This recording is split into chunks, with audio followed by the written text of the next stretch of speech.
Isa disalib. Kita duduk kat luar, orang semua pakai kata, ustaz tak elok nak masuk gereja. Ustaz nak masuk lah, saya pun tak berapa nak masuk. Tapi duk teringat kata, aku nak tengok juga apa yang orang tak cerdik tu buat. Ya, nak pi tak ajak orang, kita pi senyap masuk dalam. Memang betul. Ada seorang dekat hujung tu, dekat tiang tu, dia buat ada seorang perempuan yang hidup lagi lah. Mukanya kedut, nampak tua tau, pakai baju hitam, perempuan tua. Dia duduk kat tiang. Saya dah tengok apa dia duduk buat macam berlakon-berlakon. Sedih dia nampak macam ustaz duduk main kat tiang. Tanya orang dia jawab, itu gambaran tentang Maryam. Gambaran tentang Maryam. Dia patung-patung dia suka buat bentuk. Itu kelebihan Islam ni. Dia tak suka rupakan Tuhan dia. Dia tak suka rupakan Tuhan dia. Dia pun suka rupakan Tuhan dia. Buat muka Jesus. Jadi bila dia rupakan Tuhan dia, dia akan buat kena dengan dia rasa macam mana. Sebab tu kadang-kadang kita tengok Jesus saya pergi di Jerusalem, Jesusnya muka kulit putih. Saya pergi di India, masuk church, Jesusnya kulit gelap sikit. Dia rupa. Kita tengok tokong Hindu, mata terbeliak kan. Dia tengok tak brutal lagi, dia bawa pedang baru brutal kan, dia bagi nampak tu. Kita tengok tokong Cina, mata apa? Mata sipit. Dia gambaran, dia macam orang dia kan. Kita ni cantik, tak boleh digambarkan. Hatta Rasulullah pun tak boleh kita nak cerita muka macam mana. Ini kelebihan Islam. Duduk di Baitul Laham, Nabi singgah di Baitul Laham. Bukan tempat Nabi Isa disalib, bukan tempat Nabi Isa dimandikan sebelum disalib, bukan.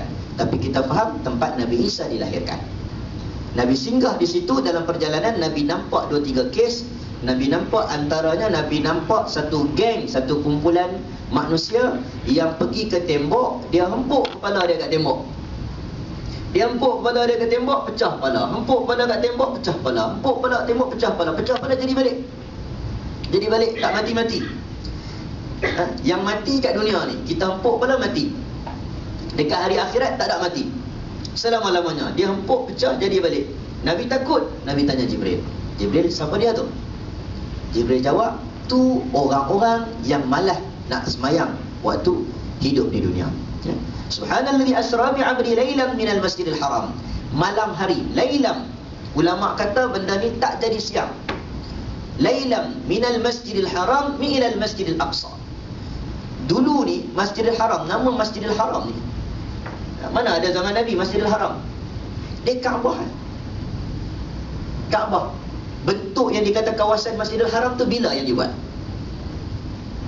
Pada zaman Umar Al-Khattab.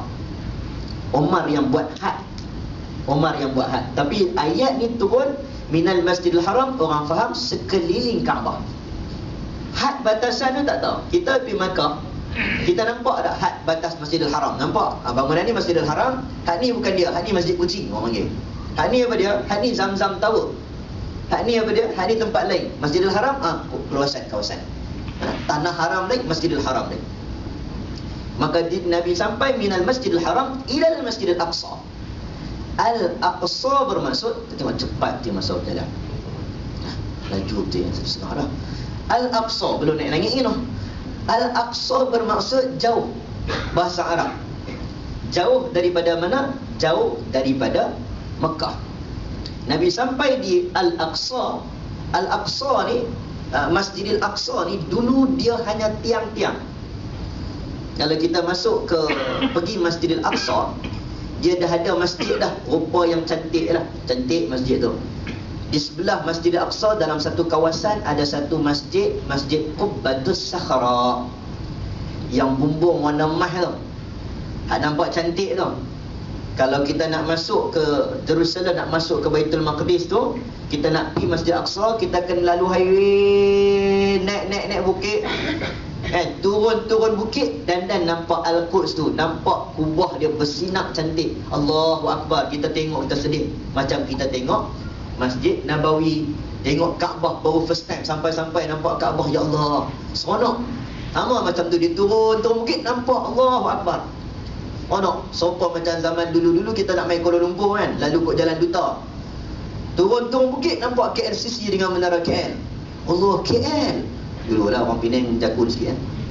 Nah, sekarang ni tak ada dah, nampak tak nampak dah, Mon Kiara dah tutup habis dah. Sopa tu, seronok kita tengok.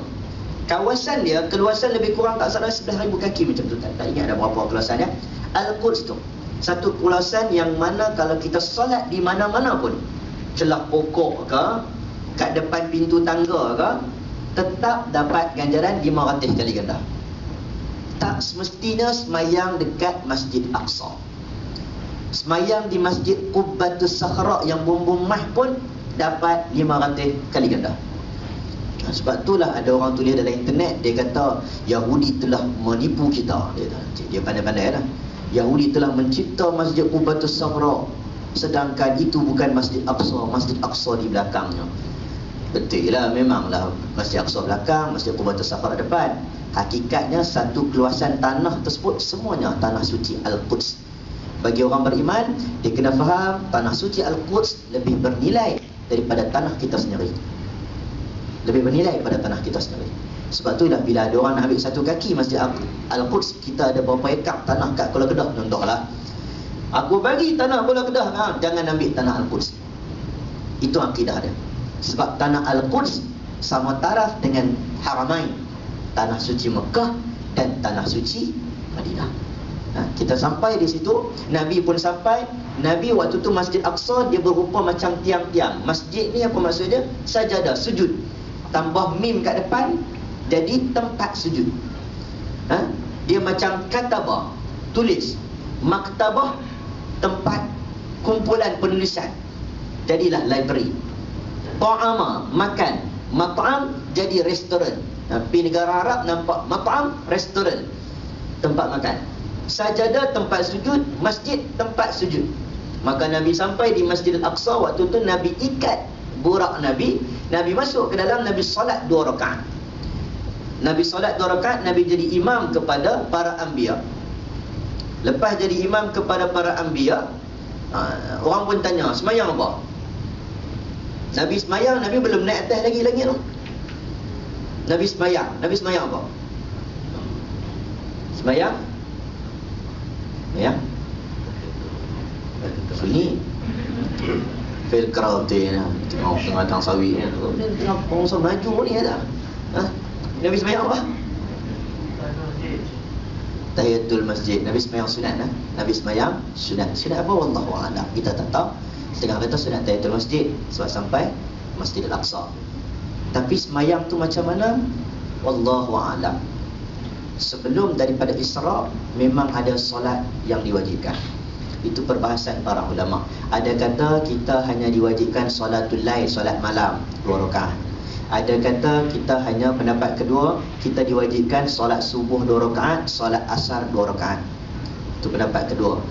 Pendapat ketiga, dia kata sebelum Isra Mi'raj, umat Islam diwajibkan semayang semua 2 rakaat. Subuh 2 rakaat, zuhur 2 rakaat, asar 2 rakaat, maghrib saja yang 3 rakaat, isyak 2 rakaat. Ada pendapat kata macam tu. Tapi lepas daripada Isra, Jibril sendiri yang ajak Nabi. Nabi turun, waktu zuhur Nabi Jibril turun, Jibril ajak kat Nabi, ya Rasulullah, ni bayang-bayang macam ni masuk waktu zuhur. Bayang-bayang lebih berapa kali lebih daripada dia masuk waktu asar. Habis macam ni masuk waktu maghrib. Dan Jibril ajar satu persatu. Itu solat selepas Isra. Waktu Nabi sampai di Baitul Maqdis, Nabi semayang 2 rakaat.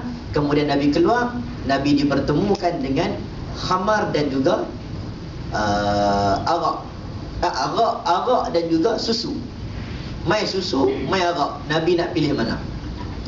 Dalam persoalan ni, orang kata awak dibagikan arak dan susu, confirm Nabi pilih susu, kan? Ini cerita sam'iyat, cerita pandai gaib. Dia bukan duduk dalam dunia realiti yang betul-betul. Dunia realiti betul-betul tak apa, memang tak boleh ambil arak. Tapi kalau dalam akhirat nanti pun kita akan ditawarkan dengan arak.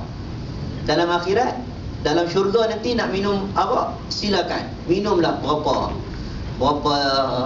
jam sekalipun, kan? Tapi dunia haram. Tapi dalam keadaan ni Nabi pilih susu. Jibril puji, ya Rasulullah, engkau memilih fitrah. Kemudian Nabi SAW, Nabi ikat borak Nabi tadi tu. Nabi tak naik ke langit dengan borak, tapi Nabi naik dengan Mi'raj. Mi'raj ini apa? Tangga. Nabi naik tangga. Tangga tu macam mana? Wallahu alam. Wallahu alam. Setengah riwayat kata Nabi pijak saja tangga, tangga tu terus naik ke atas. Kan? Kita nak gambar tangga tu macam mana? Eskalator ke, lift ke, macam mana? Wallahu alam. Tapi Nabi pijak terus naik ke atas. Ringkas cerita, Nabi naik ke atas dengan Jibril alaihissalam. Jibril ketuk pintu langit. Cerita ni orang dengar, macam cerita Alice in Wonderland bang. Cerita pelik-pelik kan. Awak Nabi tak naik terus, awak Nabi naik borak kan. Cerita ni macam kan, orang dengar macam tak logik. Tapi ini satu penceritaan yang dibawa kepada kita nak membuktikan keimanan.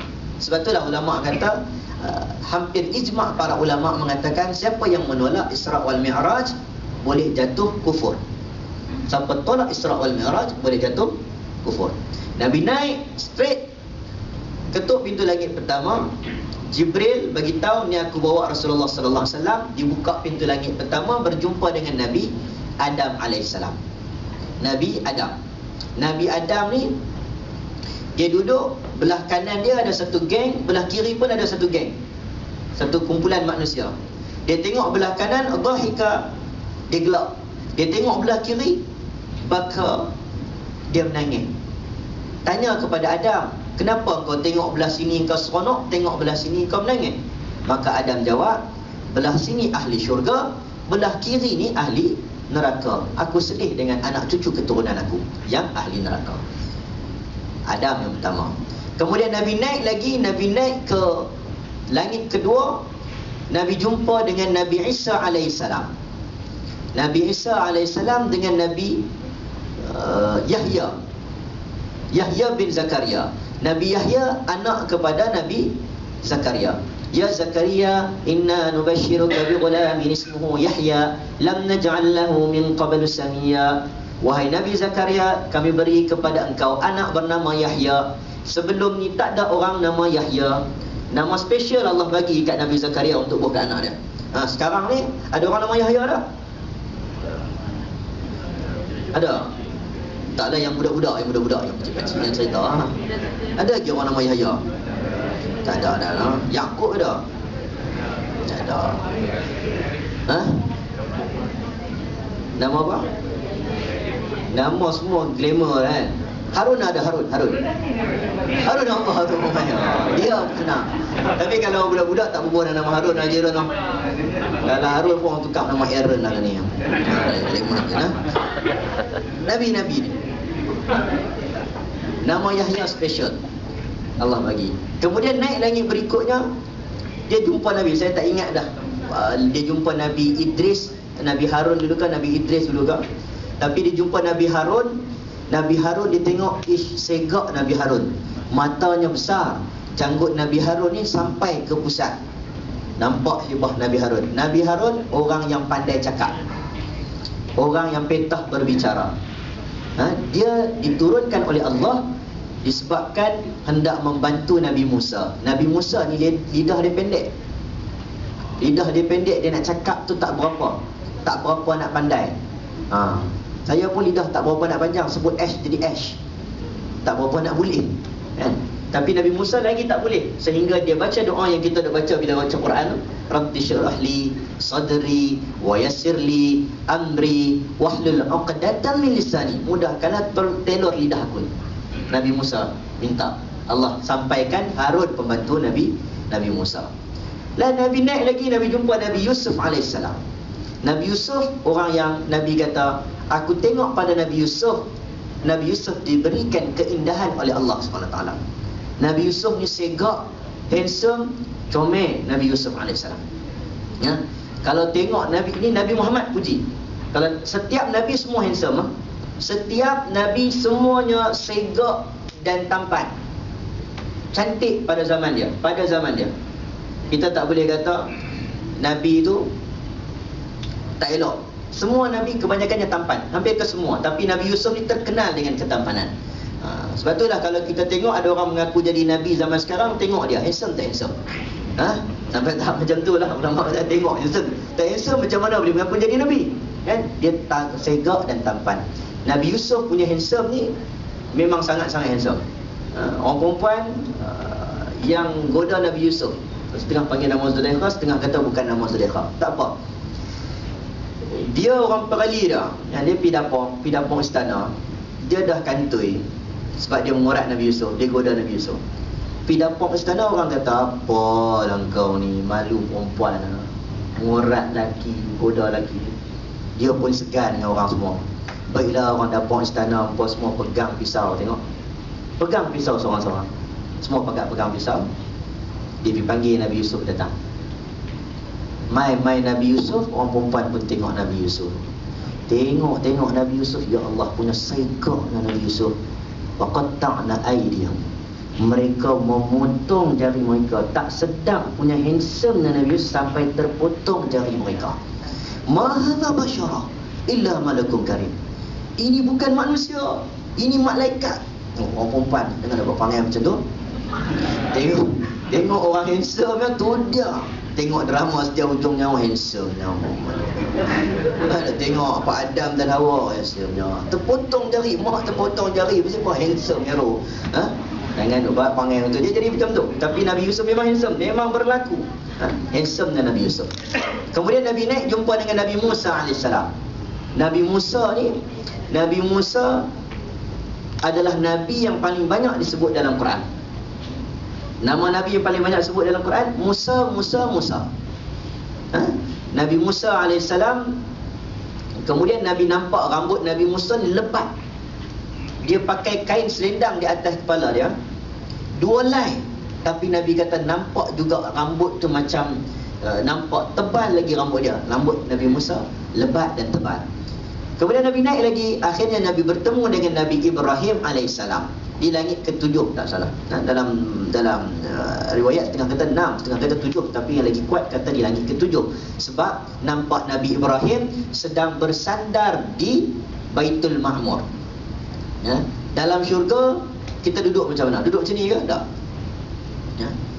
Kita duduk macam ni ke? Tak. Kalau kita pergi belah negara India, Pakistan, China, belah-belah yang banyak orang Islam tu, mereka semayang Jumaat kan, mereka duduk nak tunggu azan, nak tunggu khutbah. Kalau kita duduk bersila tu kira beradab lah. Mereka akan angkat macam mana? Nak tunjuk pun. Mereka angkat 2 lutut tu, mereka kepit peluk macam tu. Bagi mereka yang tu lebih beradab. Setengah kawasan, bagi mereka lah adat budaya. Tak apalah, kita jangan duduk apa dah buat macam ni kan. Dia tengok kita pun, dia nampak kita apa duduk macam ni. Dalam syurga duduk macam mana? Dalam syurga disebut dia tak cerita duduk bersila ke, dia tak cerita duduk tinggung ke, duduk sipuk ke. Dia cerita dalam syurga muttaqiina fiha. Dalam syurga dia ada style duduk dia. Style duduk dia macam bertenggek raja. Jenis duduk macam, kalau duduk dalam kuliah ni memang ustaz nampak dah. Kalau nampak memang wajah nampak apa, duduk macam ni. Muttaqiina, ini duduk ahli syurga. Duduk yang sangat relax, sangat bermegah dalam syurga. Dalam syurga tak ada masalah. Nak begah ke, dalam dunia tak boleh takabur. Dalam syurga ni nampak apa pun tak apa dah, syurga. Duduk tenggeng. Ni muttaqiina fiha 'alal araik. Dalam ayat Quran, mereka bertenggek di atas pelamin araik. La yarawna fiha syamsan wala zamharira. Mereka tidak melihat panas terik, mereka tidak rasa sejuk yang sampai ke dalam tulang. Ini dalam syurga. Nampak Nabi Ibrahim tenggek. Kemudian Nabi naik ke atas Sidratul Muntaha. Sidratul Muntaha. Di Sidratul Muntaha ni Nabi nampak pokok-pokok sidir dia. Pokok di Sidratul Muntaha ni, pokok dia, daun-daun dia umpama telinga gajah. Telinga gajah. Pernah tengok gajah? Dongki pernah tengok, gajah takkan tak nak tengok. Orang Ulu Kelang lagi pernah tengok zoo negara dekat. Telinga gajah tu dia punya daun dia. Buah dia sebesar tempayan. Dalam syurga ni, kalau kita masuk syurga, amin, doa masuk syurga lah. Masuk syurga, buah dalam syurga dalam Al-Quran sebut kita akan dapat buah lebih kurang sama macam dekat dunia. Sebab berdasarkan Al-Quran, kullama ruziqu minha min thamaratir rizqan qalu hadha alladhi ruziqna min qabl. Duduk dalam syurga, bagi khabar gembira, wa basyiril ladina amanu, bagi khabar gembira orang dalam syurga buat amal soleh. Kemudian mereka diberikan rezeki, yang mana rezeki tersebut ruziqu minha min thamaratir rizqan qalu, dan buah-buahan yang mana mereka tengok buah-buahan ni, orang dalam syurga sebut, ya Allah, awak buah ni lebih kurang sama macam buah kat dunia. Dunia nak apa? Di 24 durian ada di 24. Dunia nak apa, anggur ada. Dia memang macam tu, digambarkan sama. Tapi kemudian orang dalam syurga bila dah pegang buah tu, dia sebut wa utubihi mutasyabiha, ya Allah, nampak macam sama, tapi engkau beri kepada kami dalam syurga sesuatu mutasyabih, lain. Baunya lain, rasanya lain, berbeza. Duduk dalam syurga. Nabi sampai ke Sidratul Muntaha. Kemudian ada Nabi naik lagi, yang mana orang panggil Hadratul Wujuh. Wallahu a'lam, saya tak pasti yang Nabi naik setakat mana. Cuma khilaf para ulama, adakah Nabi bertemu Allah ataupun Nabi sekadar melihat nur Allah. Itu khilaf dalam bab akidah. Khilaf yang besar juga tu kan. Bab ni nak jumpa Allah Ta'ala, jumpa jihad ni dalam Isra Mi'raj ni, banyak persoalan akidah, Asy'ariyah, macam-macam. Tapi kita nak cerita panjang. Nabi dapat, kita pegang kata Nabi dapat syariat tentang solat 50 kali, 50 waktu solat. Kalau dapat 50 waktu solat dalam sehari, memang tak ada lah kita nak lunch time. Saya rasa lah habis kuliah ni semayang lagi, kan? 50 kali wajib asalnya. Kemudian didiskaun jadi 5 kali. Sebab itulah ulama kata Nabi-Nabi terdahulu dia agak cemburu dengan umat Nabi Muhammad, sebab hanya umat Nabi Muhammad buat satu pahala, buat satu amalan, dilipat gandakan 10 ganjaran. Hanya umat Nabi Muhammad, umat lain tak. Umat Nabi Muhammad ni banyak special. Nabi Daud pun jealous. Nabi Daud pernah kata, kami ni tak ada solat sunat. Umat Nabi Muhammad ada solat nawafil, solat sunat. Nabi Musa pun pernah bagi tahu, kami jealous dengan umat Nabi Muhammad, sebab Nabi Musa kata, aku berdakwah, pengikut aku ikut aku. Ikut. Tapi umat Nabi Muhammad, Nabi berdakwah, pengikut dia pun kena berdakwah. Ni macam lebih kurang pengikut Nabi Muhammad ni lebih kurang buat kerja macam aku juga. Kerja-kerja para anbiya, para nabi. Dia cemburu, dia kata. Ini sebab itulah kita pun kena berdakwah. Nabi jumpa, Nabi dapat syariat, kemudian Nabi turun ke bawah, Nabi naik balik Buraq, Nabi sampai ke rumah, ke Baitullah Mekah. Sampai di Baitullah Mekah, Nabi tunggu sat, Nabi bangun, Nabi pergi jumpa orang pertama, antara orang pertama Nabi jumpa adalah Abu Jahal. Antara orang pertama. Ni jadi cerita ni. Pergi jumpa Abu Jahal. Abu Jahal ni memang kerja dia jahat. Dia tanya, apa story terbaru? Ni melodi kan? Apa cerita baru? Kan? Apa cerita baru? Tiba-tiba Nabi kata, semalam aku pergi Baitul Maqdis. Maka terus dia berkata, baik, Baitul Maqdis, tunggu sat, jangan cerita habis. Dia orang jahat ni. Tunggu sat, jangan cerita habis. Aku panggil semua ramai. Panggil semua ramai. Hari ni apa nak dengar tak satu cerita best? Dia kata, sebelum ni aku cakap lelaki ini gila, lelaki ini ahli sihir, lelaki ini pendusta. Kamu tak percaya? Hari ini dengar, memang betul dia pendusta. Abu Jahal cakap macam tu. Maka orang tanya, Nabi pun cerita tentang Isra' Nabi ke Baitul Maqdis, yang mana perjalanannya 40 hari, tapi Nabi pergi dengan satu malam. Maka wujud di kalangan sahabat yang beriman, sahabat yang rasa macam betul ke ni. Ada di kalangan sahabat yang mana dia kata, Allah, selama ni dah okey dah main cerita ni. Sebab apa? Sebab apa dia tak okey? Sebab ni salah satu mukjizat yang sahabat tak nampak, tapi Nabi cerita. Padahal banyak mukjizat yang sahabat nampak, tapi Nabi dia boleh terima. Pernah dengar tak Nabi belah bulan? Kan? Nabi belah bulan dengan jari Nabi, kemudian nampak cahaya bulan masuk dalam baju Nabi, dalam baju Nabi sampai masuk ke ketiak ni. Kisah tu sahabat nampak dengan kepala. Pelik tak? Pelik, tak ada siapa boleh buat. Tapi dia percaya sebab nampak. Kisah Nabi celup tangan dalam air, Nabi angkat, orang boleh ambil wuduk di bawah air celupan tangan Nabi. Sahabat ramai nampak. Pelik, tapi sahabat boleh terima sebab nampak. Tapi Isra' Mi'raj ni benda tak nampak. Maka wujud di kalangan sahabat, dia rasa macam, walaupun Nabi pelik, inna ma'anna bashar walakin lasa bashar, Nabi ni macam manusia biasa tapi tak macam manusia biasa. Tapi dia tak boleh terima. Padahal dia jumpa banyak kali dah pelik Nabi. Banyak kali dah pelik Nabi. Nabi bila jalan dengan orang tinggi, nampak Nabi tu tak rendah sangat. Bila jalan dengan orang rendah, nampak Nabi tu tak tinggi sangat. Nabi kalau cakap, tak payah pakai mikrofon. Orang di belakang hujung dengar macam Nabi cakap sebelah dia. Nabi sembahyang, Nabi menghadap depan, tapi Nabi boleh tahu apa berlaku di dalam saf yang belakang. Mukjizat Nabi. Ramai orang tengok, benda ni tahu. Tapi bila Isra' Mi'raj ni benda yang susah mereka nak terima sebab benda ni tak dilihat. Maka akhirnya diberitahu kepada Abu Bakar, dan inilah salah satu kelebihan Abu Bakar, dan inilah detik pengisytiharaan di-announce-nya Abu Bakar dengan gelaran As-Siddiq. Walaupun Abu Bakar ni sebelum-sebelum ni banyak kes dia membenarkan dengan cepat. Antaranya dia membenarkan Islam. Dia antara orang terawal masuk Islam. Ada orang Syiah dengan orang Sunnah. Dia tak tapi nak cerita sikit. Dia punya masing-masing nak melebihkan, masing-masing lah. Yang ni nak lebihkan Ali, yang ni nak lebihkan Abu Bakar. Ketika dalam lebih tu ada ulama' yang bincang. Sebahagiannya dia lebihkan Abu Bakar dalam kes ketika mana Abu Bakar masuk Islam. Bila mana Abu Bakar masuk Islam, dia berbeza dengan Ali. Ali Nabi ajak dia masuk Islam, dia tangguh dulu sekejap. Besok dia mengaku masuk Islam. Abu Bakar Nabi ajak masuk Islam, on the spot dia membenarkan Nabi SAW. Itu antara perbahasan para ulama'. Kita tak membezakan terlalu jauh. Kita tak membezakan yang ni lagi bagian, ni bagian. Cuma kita mengutamakan sikit.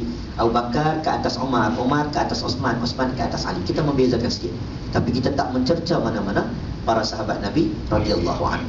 Itu kisah Isra' Mi'raj. Senang cerita, Nabi bawakan kisah Isra' Mi'raj tu yang berlaku sebelum daripada hijrah Nabi, dan Nabi tak ulang lagi kisah tu selepas Nabi duduk di Madinah. Nabi tak ulang banyak kali. Nabi mai kat Madinah 5 tahun kemudian, Nabi kata, apa ingat dah lagi Isra' Mi'raj aku? Nabi jarang ulang balik. Apa yang Nabi banyak ulang? Nabi banyak ulang i'tibar daripada Isra' wal Mi'raj, iaitu keutamaan salat dan juga kepentingan berakidah kepada benda sam'iyat, benda-benda ghaib. Allahu a'lam bissawab. 5 minit lagi habis satu cerita Isra' Mi'raj. Ustaz politik tak menapah. Ya. Allahu a'lam. Ada soalan?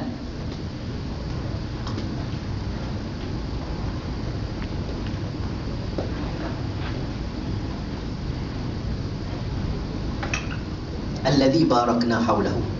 Kita dalam Isra' Mi'raj juga dia nak ikat Baitul Maqdis, kiblat pertama umat Islam. Nak ikat Baitul Maqdis dengan 2 tanah haram, supaya jangan lupa.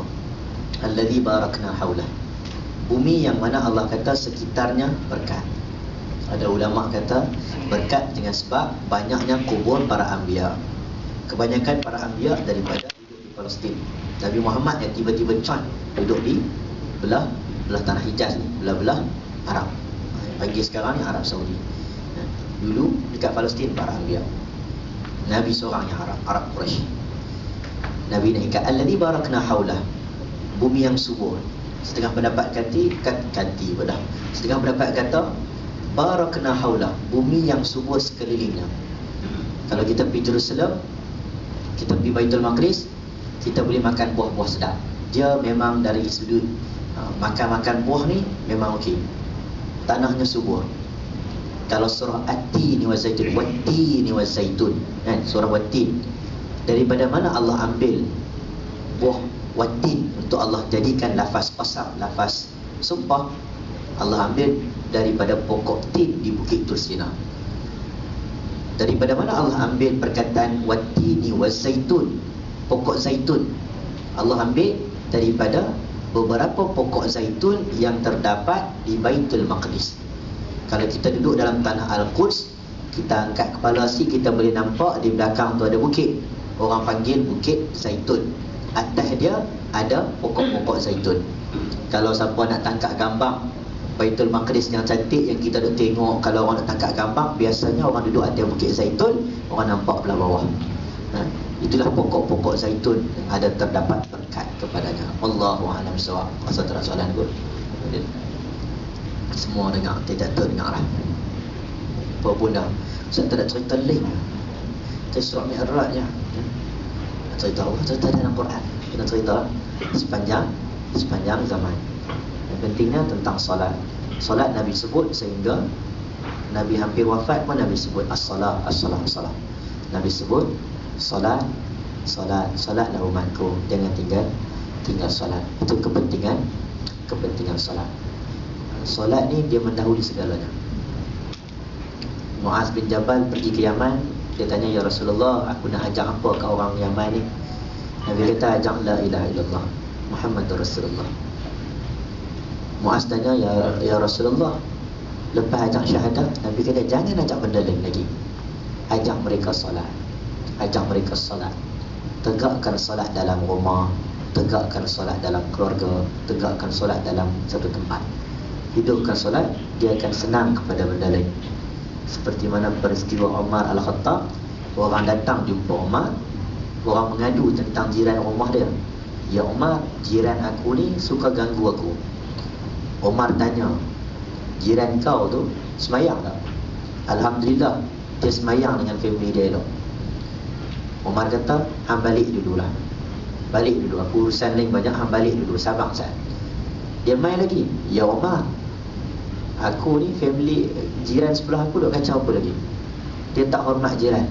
Umar tanya, dia duk semayang lagi tak? Keluarga dia duk semayang lagi lah.